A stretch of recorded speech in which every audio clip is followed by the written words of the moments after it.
హైదరాబాద్ లో మరో real estate company బాగోతం బయటపడింది. ప్రీ లాంచ్ ఆఫర్ల పేరుతో కస్టమర్ల నుంచి కోట్లలో డబ్బులు వసూలు చేసి మోసం చేసింది కృతికా ఇన్ఫ్రా డెవలపర్స్ అనే real estate company. Saroor Nagar, Boduppal, తట్టి అన్నారంలో ప్రాజెక్టులు ప్రారంభిస్తున్నామని చెప్పి ప్రీ లాంచ్ ఆఫర్ కింద ₹1 కోటి విలువ చేసే ఒక్కో ప్లాట్ను 30 నుంచి 40 లక్షలకే అమ్మేస్తున్నామని చెప్పి నమ్మించి కోట్లు దండుకున్నారు. ఎల్బీ నగర్లో భారీ హంగులతో ఆఫీసు కూడా ఏర్పాటు చేశారు. ప్రాజెక్టులకు సంబంధించి ఆఫీసులో 3D నమూనాలు ఏర్పాటు చేశారు. ఇవన్నీ చూసిన కస్టమర్లు టెంప్ట్ అవ్వకుండా ఉండలేడు. ఇదే కృతికా ఇన్ఫ్రా డెవలపర్స్ కంపెనీ పెట్టుబడి అయింది. కస్టమర్లకు బాగా నమ్మకం కలిగించి ఒకేసారి మొత్తం అమౌంట్ను కట్టేస్తే ₹1 కోటి ప్లాట్లు 40 లక్షల రూపాయలకే ఇచ్చేస్తామని చెప్పి కేవలం ఏడాది కాలంలో ప్లాట్ పూర్తి చేసి మీ చేతుల్లో పెట్టేస్తామని చెప్పి డబ్బా కబుర్లు చెప్పారు. డబ్బులు కట్టి 3 ఏళ్లు గడుస్తున్న ప్రాజెక్టు పనులు మాత్రం ఎక్కడ వేసిన గొంగలి అక్కడే అన్నట్టుగా ముందుకు కదలలేదు. దీంతో కస్టమర్లకు అనుమానం వచ్చి Krithika Infra Developers company MD Dhumavath శ్రీకాంత్ను నిలదీశారు.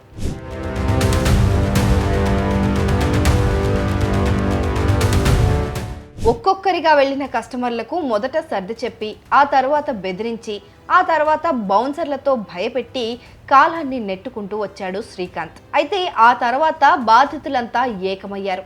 ఒక్క హైదరాబాద్లోనే 60 మందికి పైగా బాధితులు ఉన్నారు. వీళ్లతో పాటు ఎన్ఆర్ఐలకు కూడా వలవేసి డబ్బులు వసూలు చేసింది ఈ రియల్ ఎస్టేట్ సంస్థ. మొత్తం మీద కస్టమర్ల నుంచి 90 కోట్ల రూపాయల పైనే వసూలు చేసినట్లు తెలుస్తోంది.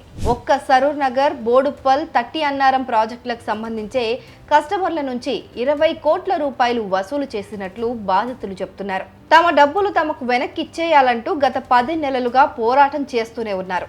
సరూర్ నగర్, ఎల్బీ నగర్, చైతన్యపురి పోలీస్ స్టేషన్లలో శ్రీకాంత్ పైన ఎఫ్ఐఆర్లు నమోదయ్యాయి. అయితే ఎట్టకేలకు సరూర్ నగర్ పోలీసులు శ్రీకాంత్ ను అరెస్ట్ చేసి ఎల్బీ నగర్ పోలీసులకు అప్పగించారు. ఈ విషయం తెలుసుకుని బాధితులంతా ఎల్బీ నగర్ పోలీస్ స్టేషన్ కు వెళ్లారు. పోలీసులకు తమ బాధను వెళ్లబుచ్చుకున్నారు. తమకు న్యాయం చేయాలని కోరుతున్నారు.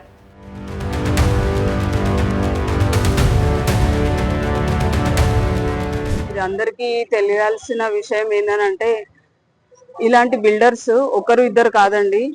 ఇలా మన దేశంలో కానీ, మన రాష్ట్రంలో కానీ, మన జిల్లాలో కానీ ఎక్కడ పడితే అక్కడ విచ్చలవిడిగా ఈ ఫ్రీడమ్ అనేది వీళ్ళకి వచ్చింది. దాన్ని ప్రాపర్ గా యూజ్ చేసుకోవట్లేదు. టు బి ఫ్రాంక్, దాన్ని దుర్వినియోగం చేసుకుంటున్నారు. ఇక్కడ మేజర్ గా కావాల్సింది ఏంటంటే, ప్రభుత్వం నుండి ఏ ప్రభుత్వం అయినా, అది తెలంగాణ అయినా, ఆంధ్ర అయినా, ఎక్కడైనా కానీ మాకు కావాల్సింది ఏంటంటే సరైన న్యాయము, జస్టిస్. ఇప్పుడు ఇందులో న్యాయాలు మనం పక్కకు పెడితే, ఇక్కడ లా సిస్టమ్ అనేది కరెక్ట్ గా ఉంటే ఇష్యూస్ అనేవి ఇట్లా ఫోర్గో అవ్వండి. ఇట్లా ఒక్కరు ఇద్దరు కాదండి, కొన్ని వందల మంది సఫర్ అవుతున్నారు ఇలాంటి అన్యాయమైన ఇష్యూస్ వల్ల. ఇలాంటి బిల్డర్స్ కి, ఈ చీటర్స్ కి ఫ్రీడమ్ ఉన్నంత వరకు జస్టిస్ అనేది జరగదండి. మేము 2022లో నిజంగా చెప్పాలంటే దౌర్భాగ్యమైన విషయం, పర్సనల్ లోన్ మరి తీసుకొని మరి కట్టామండి. పర్సనల్ లోన్ అంటే ఎట్లుంటుందో మీకు తెలుసు. ప్రతి నెల 88,000 కట్టాల్సి వస్తుంది. ఏం చేస్తే 88,000 కట్టాల్సిన పరిస్థితి వస్తుంది. కృతికా ఇన్ఫ్రా వాళ్ళకు 40 లక్షలు ఇచ్చినామండి. ఇలా మా సిస్టరు, మా సొంత సిస్టరు, మా బ్రదరు, మా కజిన్ బ్రదరు, ఇలా నలుగురం కలిసి ₹1,60,00,000 ఇచ్చినాం. ఇందులో రేపు మాపు అని సంవత్సరం పొడిగిచ్చిరు. వాళ్ళు కన్స్ట్రక్షన్ చేసిస్తామని 22లో ఇస్తే 2 years లో కన్స్ట్రక్షన్ చేసిస్తామని అన్నారు. కన్స్ట్రక్షన్ చేయకపోగా అట్లీస్ట్ మాకు రెస్పాండ్ అయ్యి మా బాధలు అర్థం చేసుకొని మా మనీ మాకు బ్యాక్ ఇచ్చినా మేము ఇట్లా ఈ పోలీస్ స్టేషన్ల చుట్టూ, లాయర్ల చుట్టూ, రేరాల చుట్టూ ఇవన్నీ తిరిగేయాల్సిన అవసరం ఉండేది కాదండి. మాకు నిజంగా జస్టిస్ జరిగి ఉంటే, ఆయనకు నిజంగా పర్మిషన్ అప్రూవల్స్ ఇష్యూ అయ్యి ఉంటే ఆయన స్టాప్ చేసేసి మాకు మా మనీ బ్యాక్ ఇచ్చేది ఉండే.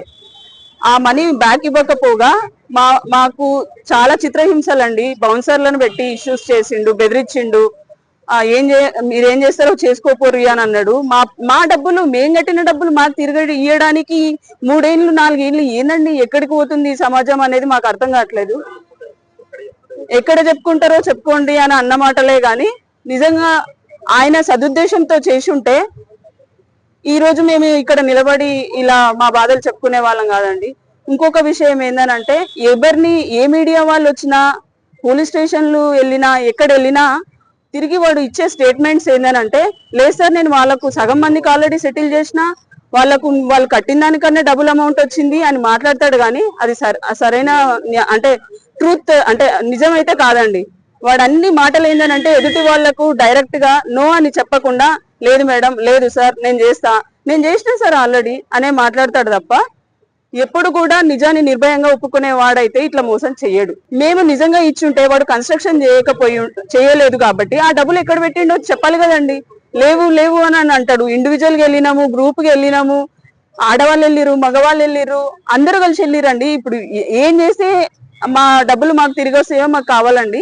ఇప్పుడు ఎందుకంటే కొంతమంది పిల్లల పెళ్లిళ్ళ కోసం దాచుకున్న డబ్బే కావచ్చు, పెన్షన్ డబ్బులే కావచ్చు, రిటైర్మెంట్ డబ్బులే కావచ్చు. ఇప్పుడు ప్రతి డిపార్ట్మెంట్ మేము వెళ్ళినామండి. మాకు న్యాయం జరిగేది ఎక్కడ? ఇప్పుడు సభ్య సమాజంలో మేము ఇట్లా బతుకుతున్నాము అంటే మాకు న్యాయం జరగడానికి ఒక సిస్టమ్ అనేది కరెక్ట్ గా ఉంటే మాకు ఒక ధీమా ఉంటదండి. అది పోలీస్ సిస్టమే కావచ్చు, పొలిటికల్ సిస్టమే కావచ్చు, ఇంకే సిస్టమ్ అయినా కావచ్చు. అవి ప్రాపర్ గా ఉంటే ఈ రోజు మాకు ఈ దుస్థితి ఉండేది కాదండి. ఈ రూలు పోలీస్ డిపార్ట్మెంట్ కాదు, ఆ రూలు లా డిపార్ట్మెంట్ కాదు అనేవి ఈ సపరేషన్స్ ఉండద్దండి. మాకు కావాల్సింది న్యాయం. 2023 డిసెంబర్ లో అట్లా పేమెంట్ చేశాను. సో మాకేం చెప్పాడంటే అక్కడ ల్యాండ్ చూపించాడు. ల్యాండ్ దగ్గరికి వెళ్ళాం, హేమానగర్. చూస్తే అంత కన్స్ట్రక్షన్ డిగ్గింగ్ వర్క్ కూడా స్టార్ట్ అయింది. తను చెప్పారు 120 మెంబర్స్ అలా రిజిస్టర్ అయిపోయారంటే నెక్స్ట్ బ్యాచ్ రిజిస్టర్ చేస్తామని చెప్పేసి వాళ్ళు చెప్పారు. ఆఫీస్కి వచ్చాము ఇక్కడ ఎల్బీ నగర్. సో మాకు ఇచ్చిన డాక్యుమెంట్స్ ఏం చూపించాడు? రేరా దగ్గర అప్లై చేసినట్టు అక్నాలజ్మెంట్ రిసిప్ట్, జిహెచ్ఎంసీలో అప్లై చేసినట్టు అక్నాలజ్మెంట్ రిసిప్ట్, బిల్డింగ్ పర్మిట్, ఇవన్నీ ఏంటంటే అప్లై చేసినట్టు చూపించారు. మేము ఎంక్వైరీ చేస్తే వాళ్ళకి ఖచ్చితంగా వస్తుంది అని చెప్పేసి, ఎప్పుడైతే వాళ్ళు మనీ పే చేస్తారు. సో ఎంత పర్ఫెక్ట్ గానే ఉందని చెప్పేసి మేము లాయర్ కూడా చూపించుకున్నాం. వాళ్ళు కూడా అంత బాగానే ఉంది. ఇన్వెస్ట్ చేసిన తర్వాత ఏంటంటే ఇంకా మెల్ల రిజిస్ట్రేషన్ చేస్తాం, ఏప్రిల్లో చేస్తాము, మేలో చేస్తామని చెప్పేసి ఒకరిని కలవనీకుండా చేశాడు. మాకు స్టార్టింగ్ లో వాట్సాప్ గ్రూప్ పెడతాము, మీకు ఇంటిమేషన్ ఇస్తాం అందరికి అప్డేట్స్ అని, కానీ ఎక్కడ ఏది జరగలేదు. సో దాని తర్వాత నాకు 6-7 months తర్వాత అప్పుడు వీళ్ళందరూ పరిచయం అయ్యారు. ఒక దగ్గర ఇన్సిడెంట్ అక్కడికి వచ్చిన తర్వాత వాళ్ళు అక్కడ గోడ మీద రాశారు అనమాట, ఏది ఇది ఒక ఫ్రాడ్ అని చెప్పేసి. అప్పుడు మేము రియలైజ్ అయినా ఇది ఒక ఫ్రాడ్ అని చెప్పేసి వాళ్ళ ఇంటికి ఇది ఇక్కడ నాగోల బండ్లగూడలో వాళ్ళ హిందూ అరణ్యలో విల్లాలో ఉంటున్నాడు. అక్కడికి అందరు వెళ్ళిన తర్వాత ధర్నా చేస్తే వాడు అక్కడి నుంచి అబ్స్కాండ్ అవ్వడము, మధ్య రావడము, మాకు చెప్పడము, మీకు ఇస్తాను, అది ఇస్తాను, ఇది ఇస్తాను అట్రాక్ట్ చేయడము, మాటలతోని వాట్సాప్ లో చెప్పడం అని మా గ్రూప్ లో చెప్తున్నాడు. కానీ ఎటువంటిది ఏం చేయలేదు. వాడు జస్ట్ అబ్స్కాండ్ అయ్యి మా దగ్గర నుంచి డబ్బులు తీసుకొని వేరే దగ్గర ఇన్వెస్ట్ చేయడము, అక్కడ ఎవరైతే పనిచేశారో దాంట్లో మార్కెటింగ్ లో అరుణ్, సుప్రియ, మహేందర్ వీళ్ళందరూ ఒక టీమ్ గా ఏర్పడి అందరికి అట్రాక్ట్ చేసి తక్కువ రేట్ లో వస్తుంది ఫ్రీలాన్స్ ఆఫర్ లో, మీకు నార్మల్ గా అయితే 1 కోటి రూపాయలు ఉంటుంది, మీకు ఇది 30 lakhs 40 lakhs లో వస్తుంది అని చెప్పేసి మాకు అట్రాక్ట్ చేసి మా ఎమోషన్స్ ని వాళ్ళు క్యాష్ గా చేసుకొని వాళ్ళందరూ డబ్బులు తీసుకొని వేరే దగ్గర ఇప్పుడు ఇన్వెస్ట్ చేశారు. మొత్తము అబ్స్కాండ్ అయిపోయారు. ఎవరు ఇప్పుడు ఆఫీస్ లో లేరు. ప్రజెంట్ ఆఫీస్ లో పబ్లిక్ నోటీస్ ఇచ్చాడు రమ్మని చెప్పేసి, కానీ అక్కడ ఎవరు లేరు. కొత్త స్టాఫ్ ని పెట్టాడు, ఏదో లాయర్ ని పెట్టాడు. అతను లాయరా జిమ్ కోచ్ అని అర్థం కదా, అలా ఉంటాడు చూడడానికి. సో అక్కడ పోతే ఎవరు లేరు, కానీ పబ్లిక్ నోటీస్ మాత్రం ఇచ్చారు. సో ఇది కృతికా ఇన్ఫ్రా డెవలపర్స్ లో 21-22 లో కట్టానండి అమౌంట్ 20 lakhs. కొంతమందికి రిజిస్ట్రేషన్ చేశాడు, మాకు చేయలేదు. ఆఫీస్ చుట్టూ తిరిగినా ఇంకా పర్మిషన్ రావాలి, అవి రావాలి, ఇవి రావాలి అని చెప్పి డ్రాగ్ చేసుకుంటూ వచ్చాడు. లాస్ట్ ఇయర్ నుంచి లేదు మేము డ్రాప్ అయిపోతాము, మాకు అమౌంట్ ఇచ్చేసేయండి రిటర్న్ అని చెప్తే సరే అని చెప్పి అన్నాడు. రోజుకోసారి వచ్చేదాన్ని, మేము ఇక్కడ కొత్తపేటలోనే ఉంటాం దగ్గర కాబట్టి రోజుకోసారి వచ్చి కూర్చునేదాన్ని. నాకు అమౌంట్ ఇచ్చే వరకు నేను వదిలేదు, రోజు వస్తానని చెప్పి రోజు వచ్చి కూర్చున్నాక చెక్ పడేశాడు ఒక అమౌంట్ కి. అది 3 months 1 month తర్వాత రేట్ వేసి ఇచ్చాడు. అది వేస్తే అది కాస్త బౌన్స్ అయింది అని చెప్పేసి మళ్ళీ తిరగడం మొదలు పెడితే ఇదిగో ఇస్తా అదిగో ఇస్తా అని తిప్పుతున్నాడు.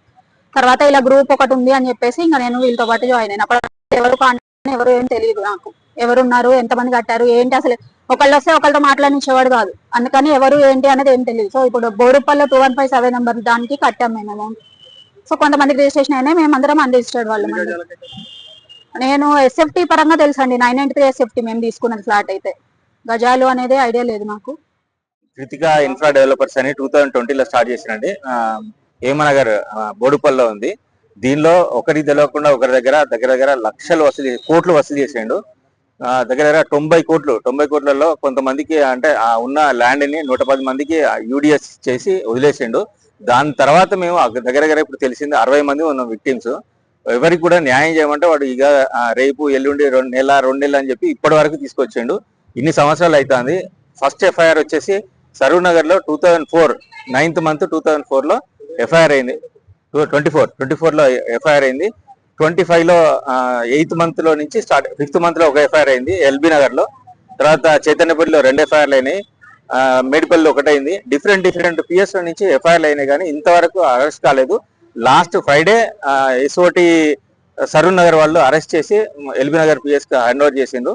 వాళ్ళని రిమాండ్ లో తీసుకున్నారు, వాళ్ళు విచారిస్తున్నారు. దాని గురించి మాట్లాడడానికి పిఎస్కి వచ్చాము. ఇప్పుడు కలిసిన నర్సయ్య గారు దాని గురించి మేము చేస్తున్నాము, మా ప్రయత్నం చేస్తున్నాము. మేము ఇంకా మిగతా వాళ్ళది కూడా చేస్తాము, తప్పకుండా చేస్తాం మీకు న్యాయం అని చెప్పారు.